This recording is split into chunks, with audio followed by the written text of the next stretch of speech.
देश के माननीय प्रधानमंत्री श्री नरेंद्र मोदी जी, देश के माननीय रेल मंत्री श्री अश्विनी वैष्णव जी, प्रमुख विपक्षी दल के नेता कांग्रेस नेता श्री राहुल गांधी जी, कांग्रेस अध्यक्ष मल्लिकार्जुन खड़गे जी, आम आदमी पार्टी पूर्व मुख्यमंत्री अरविंद केजरीवाल जी, आम आदमी पार्टी नेता श्री संजय सिंह जी, रेलवे एनटीपीसी परीक्षा में बैठे करीब 58 लाख परीक्षार्थी। सबसे पहले मैं अपने बारे में बता देता हूँ। मेरा नाम जगदीश बाहेती है और मैं भिलवाड़ा राजस्थान से हूँ और रेलवे एनटीपीसी परीक्षा का एक उम्मीदवार था। साल 2022 में जब रेलवे ने प्रारंभिक परीक्षा का परिणाम जारी किया, उस वक्त रेलवे भर्ती बोर्ड उम्मीदवारों के साथ कुछ घोटाला कर रहा था और इन्हीं घोटालों लेकर मैंने कैट बेंच जयपुर में केस किया था। इस केस में मेरे रेलवे बोर्ड पर क्या आरोप थे और रेलवे बोर्ड ने अपने बचाव के लिए क्या कहा और फाइनल जजमेंट क्या आया, उस बारे में आप सब उम्मीदवारों को माननीय प्रधानमंत्री जी नरेंद्र मोदी जी और माननीय रेल मंत्री जी के संदर्भ में ये मामला लाना चाहता हूँ।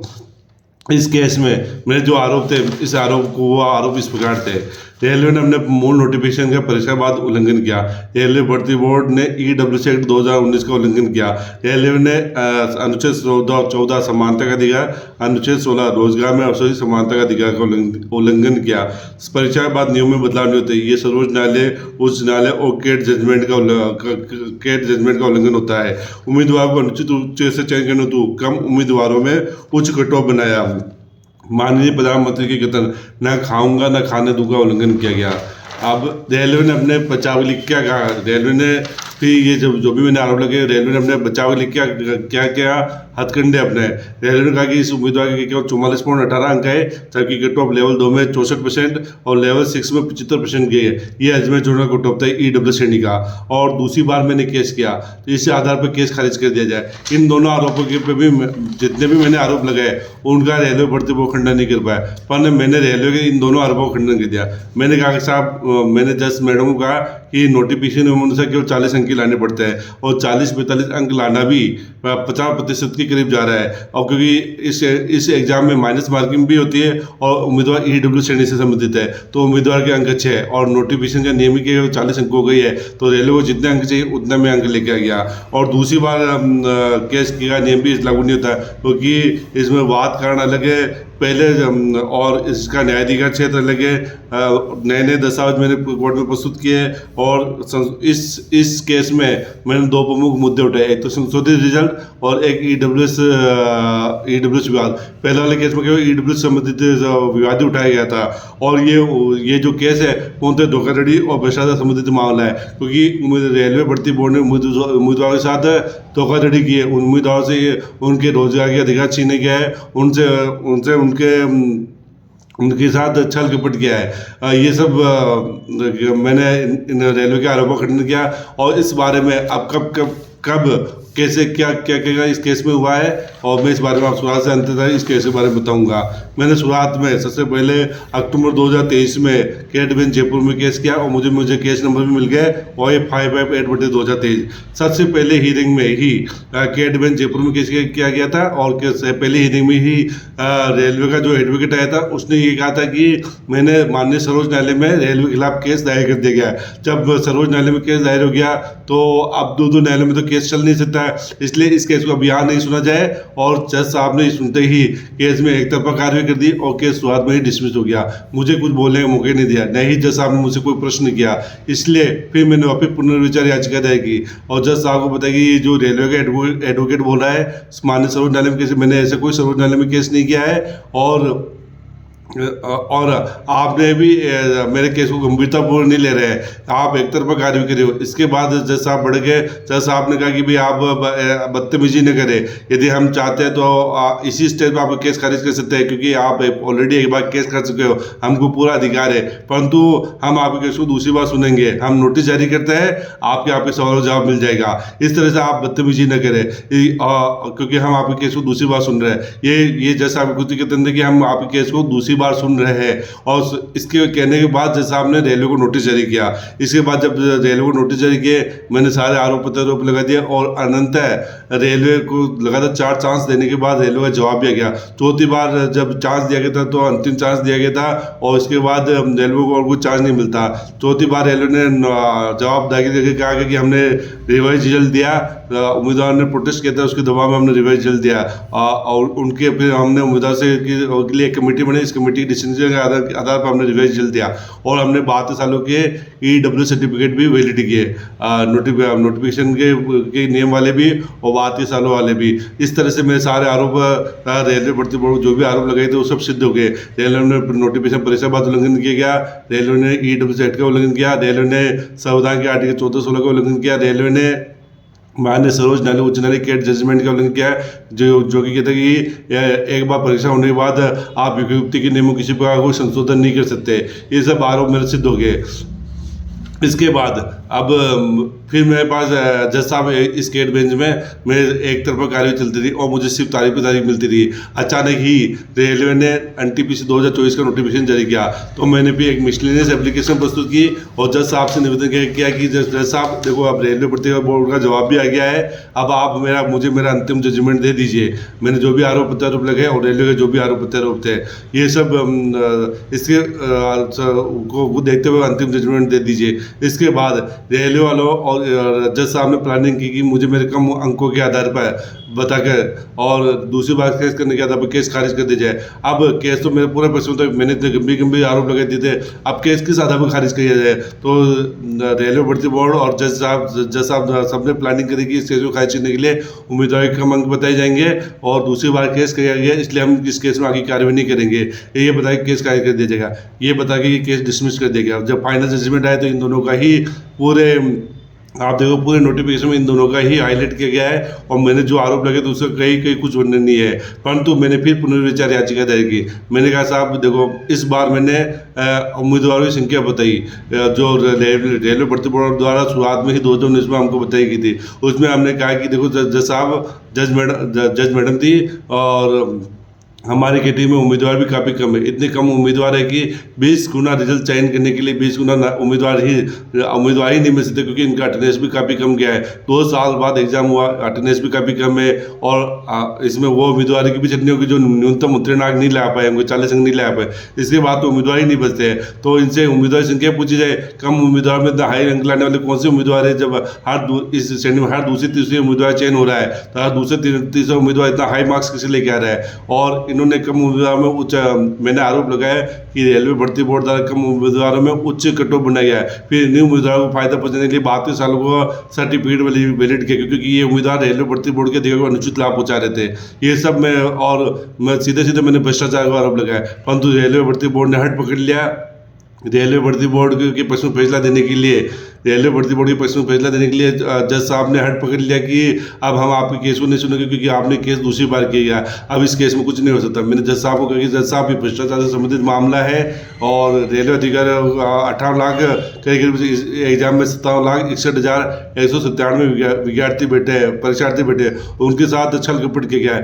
कम उम्मीदवार थे, कम उम्मीदवार में हाई कट ऑफ बना लिया, इसकी जाँच करवाई जानी चाहिए। परंतु जज साहब मुझे बार टोके जा रहे थे, जज साहब मुझे बोलने का मौके नहीं दे रहे थे।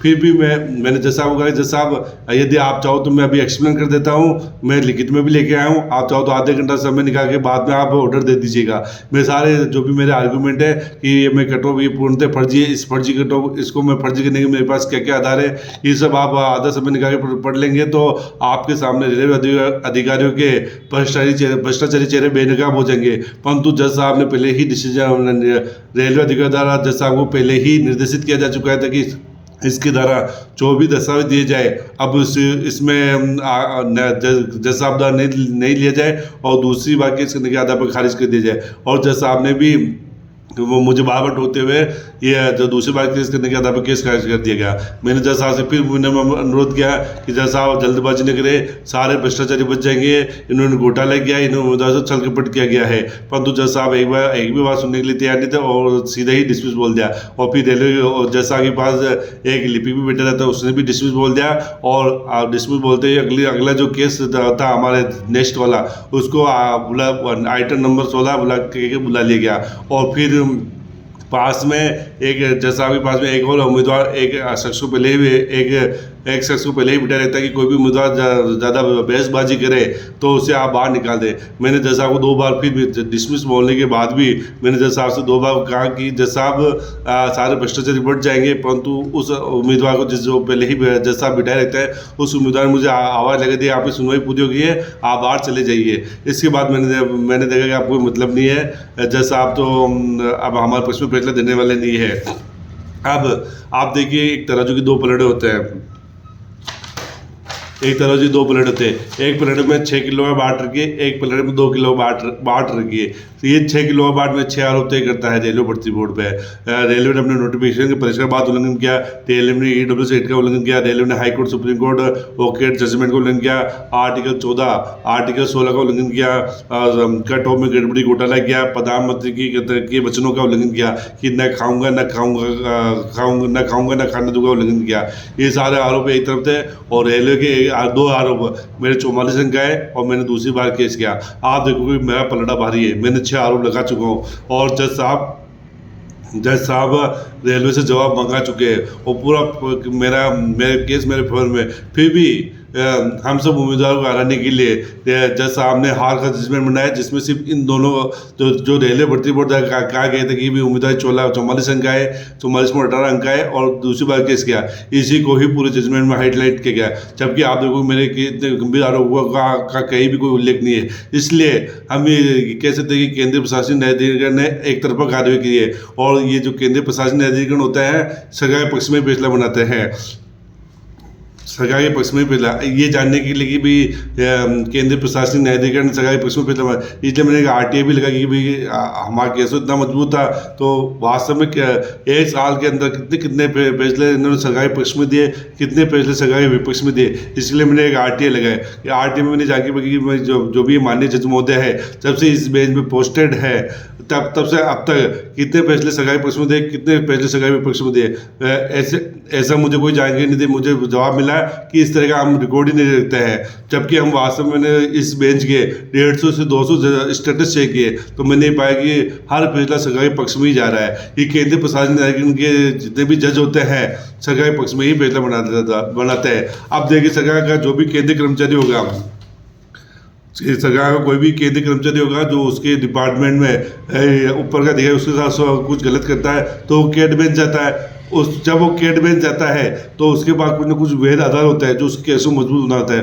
उन आधारों को कोर्ट में प्रस्तुत कर देता है, परंतु आप उन आधारों को जज देखता ही नहीं है वो। और सामने वाले डिपार्टमेंट जो एक आध भी कमी पेशी बता देगा तो उसी कमी पेशी को हाईलाइट करते हुए केस खारिज कर दिया जाएगा। और इसी तरह हमारे केस में भी ऐसे हुआ, हमने भी काफ़ी गंभीर आरोप लगाए, हमने भी 6 तरह के आरोप लगाए थे, परंतु इन आरोपों को देखा ही नहीं गया। और रेलवे भर्ती बोर्ड से भी कहा कि 44.18 अंक आए और दूसरी बार इसी आधार केस खारिज कर दिया गया। इस तरह से हम ये देख सकते हैं कि ये केंद्रीय प्रशासनिक न्यायाधिकरण है तो सिर्फ सरकारी पक्ष में जितने भी जज होते हैं ज़्यादातर मामले सरकारी पक्ष में देते हैं। अब आप देखिए, क्या सरकार में बैठा हुआ अधिकारी गलती नहीं करता है? क्या सरकार में बैठा हुआ अधिकारी अपने अधिकारों का गलत दुरुपयोग नहीं करता है? क्या वो सरकार में बैठा है तो वो ईमानदार है और हमेशा ही उनके डिसीजन सही होंगे? क्या ये ऐसा हो सकता है? तो उनकी इन गलतियों को रोकने के लिए ही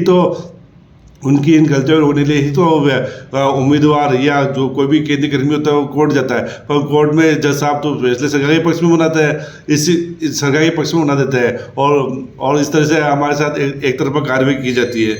इसलिए मैं तो ये कहना चाहता हूँ कि जज साहब ने भले ही सरकारी पक्ष में फैसला बनाया है, अच्छी बात है आप सरकारी पक्ष में फैसला बनाते हो, पर सरकारी में मेरा जो केस था वो सीधे भ्रष्टाचार की तरफ चला गया था और इसमें कट ऑफ में मैंने इतना भयंकर गड़बड़ी घोटाला पकड़ लिया था कि ये आरोप सिद्ध होते ही रेलवे अधिकारियों के खिलाफ में सीधी CBI जांच मांग करने वाला था और रेलवे अधिकारियों को सीधे ही जेल जाना पड़ सकता था, परंतु फिर भी जज साहब ने रेलवे सरकारी पक्ष में फैसला बनाया और इन रेलवे अधिकारियों के हौसले बुलंद कर दिए गए। आज रेलवे भर्ती बोर्ड का जितने भी एग्जाम लिए जाते हैं उनमें काफ़ी हाई कट ऑफ बता, बहुत सारे एग्जाम में बहुत हाई कट ऑफ बता दिया जाता है।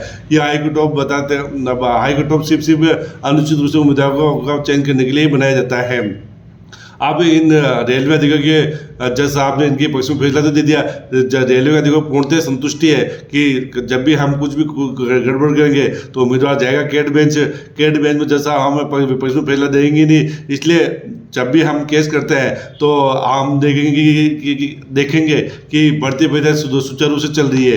रेलवे भर्ती बोर्ड अपनी भर्ती पर रोकता नहीं है, और जब हम कोर्ट में केस करते हैं तो हमको सिर्फ तारीख पे तारीख मिलती रहती है। अनंतर रेलवे भर्ती बोर्ड भर्ती प्रक्रिया पूरी करवा लेता है और सभी उम्मीदवार ज्वाइनिंग दे देता है, परंतु हमको फिर भी तारीख पे तारीख मिलती रहती है। अंत में 2-3 साल निकलने के बाद हम थका के निराश हो जाते हैं और हमको लगता है कि अब इसमें भर्ती भी प्रक्रिया हो गई है और सब कुछ सभी उम्मीदवार ज्वाइनिंग भी होगी, अब इस केस में आगे कुछ नहीं हो सकता है, और हम तक आगे अपनी हार मान लेते हैं और अंत में हम केस को ही छोड़ देते हैं।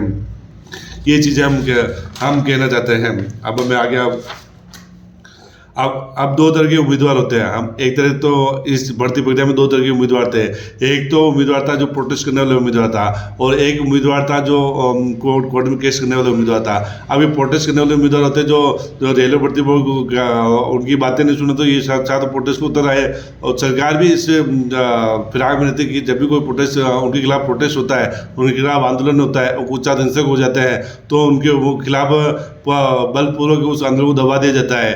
और इस केस में भी लगभग ऐसा ही होता, परंतु उस वक्त चुनाव थे और चुनाव में सरकार ऐसा कोई कदम नहीं उठाना चाहती थी कि उनको चुनाव में नुकसान हो जाए, और कुछ विपक्षी दल के नेता भी हमको सपोर्ट कर देते, इसलिए सरकार ऐसा कोई कदम नहीं उठाना चाहती थी। इसलिए सरकार ने हमको रिवाइज जल्द दे दिया। बाकी आप एडी चोटी का जोड़ लगा देते, रेलवे भर्ती बोर्ड आपको कभी ही रिवाइज जल्द नहीं देता है। ये सिर्फ चुनाव थे और माननीय प्रधानमंत्री जी के दबाव में ही रिवाइज जल्द दे दिया गया था। एक था दूसरी बार केस करने वाले था। अब जब हम केस करते हैं तो हम केस करते हैं तो हम निश्चित रूप से हम न्यायालय में जाते हैं। हम चाहते हैं कि हमें जो भी आरोप होता है वो न्यायालय में प्रस्तुत करें और जज साहब हमें पक्ष में फैसला सुनाए। वहाँ पर भी जज साहब एक तरफा कार्रवाई करते हैं और सरकारी पक्ष में फैसला बना देते हैं। तो दोनों ही तरह के उम्मीदवार हम देते हैं कि अनंतर सरकारी पक्ष में भी फैसला चला जाता है और हमको न्याय नहीं मिल पाता है।